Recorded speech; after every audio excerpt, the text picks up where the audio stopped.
All right, everybody, this is Emar Soput, the Sports Inquirer, and this edition of Fighting Peaches features Rob Lanier, head coach of Georgia State men's basketball. Rob, thank you for joining us. I know the team was under the weather for that Rhode Island game and dealing with some issues.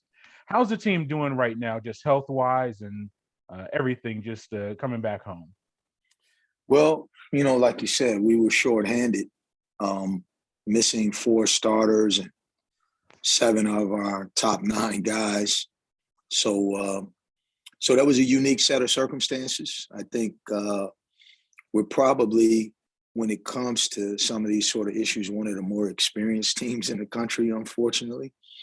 But it wound up being a really teachable opportunity for us with our guys, having that trip together and then being able to look back on it and watch the film and study some of the things that we could control and we could have done better under the circumstances.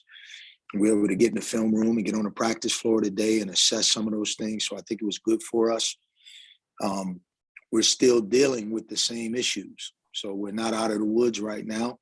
Like I said, playing in any game without your top four starters is going to be a challenge. And I do think in some ways it's a blessing in disguise. So we're just going to keep working and hopefully things will turn back into our favor as it relates to getting healthy.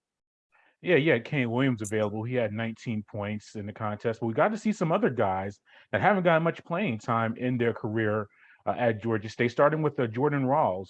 He had 14 points in the contest, 7 to 10 from the free throw line. What about him? And we'll go over some other guys, but we'll start with Jordan, just getting that extra playing time and being able to contribute for you.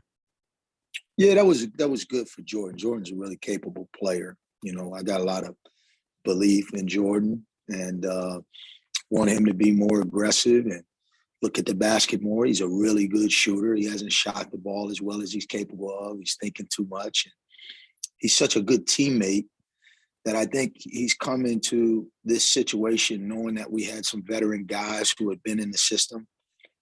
And I think he's kind of deferred to those guys to a fault. And we need him to just be a player. And he asserted himself more in that game, but I still don't think we've seen the best version of Jordan Rawls. But it was a good step in the right direction. Yeah, and another guy that we've been looking forward to seeing as far as covering the team is a Chien-Hao Ma, a guy that came to the program, earlier in his career, and he had 11 points, a season high for him. You mentioned in the preseason about him being able to shoot, but just getting acclimated to the American game. It looks like he has put himself in some good efforts, and I said he had 11 points, three pointers. So at least he got an opportunity to play as well. Yeah, he's capable, man. He's highly skilled. And again, another guy who's a great teammate. He's really improved so much since he's gotten here. And you could see some of that in the game. We knew he could always shoot the ball. And, he's a good passer. He's got a tremendous feel for the game. But he's learning the American game and the college game. And the competitive side of it is where he needs to grow the most. And showed some signs of that the other day. I was happy for him, proud of him. Just got to keep working. Yeah, and we also saw some guys make their first career starts in Kalik Brooks and Kaleb Scott. Uh, is this an example also? Guys coming off the bench and being in the rotation, that's one thing, but starting a contest, is different. Is that an example of these guys being in a starting lineup, having to carry those minutes, that it could be a teaching tool for them? Yeah, for sure. And I just think under some unique circumstances, those guys getting the opportunity, the way they've approached preparation and practice leading up to that trip was a great experience for them and a great experience for us all to have together. And there's a lot to be learned, both good and bad, from that trip. And we take that all in and try to move forward with that information. So I'm proud of those guys, the way that they've handled the aftermath of that trip. And I think it will serve us well. Yeah, team right now is 4-2 overall. Obviously, not no conference play yet. But what are some good things, or what are some good check marks you think the team has kind of reached so far? With Rhode Island game withstanding, I know that was a unique situation, but just how's the team? Give me a progress report, kind of where they are right now. Well, we're a work in progress. I know a lot of people use that phrase, but that it really does apply to us. We're a team that anticipated having all 5 starters back from last year, and we lose LEL before the season starts. So in his absence, we have a different rotation.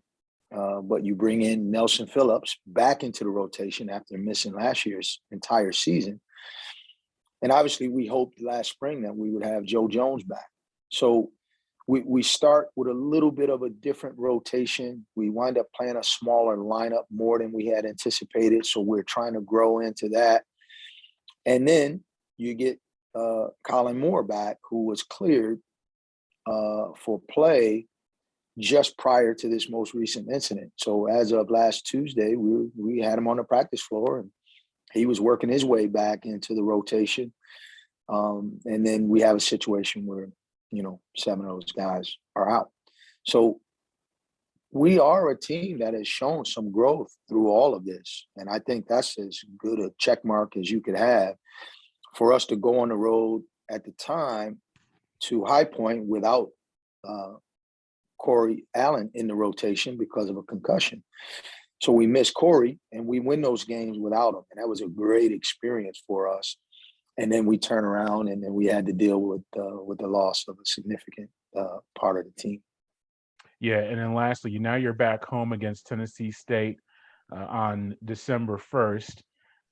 Just how have you been able to practice? You mentioned that the health issues or just dealing with it. But how are his preparations going for it? Are you doing a lot more film work? Are you just letting the guys kind of be on their own separate ways? How are you just preparing for this match against TSU? Well, yeah, I mean, we've got 8 guys, 9 guys, and we took the practice floor today and we worked on the things that we thought were relevant in preparation for our next opponent. And we watched film of our last game to get what we could out of that so that we could take that information onto the practice floor. And I think these guys were really engaged.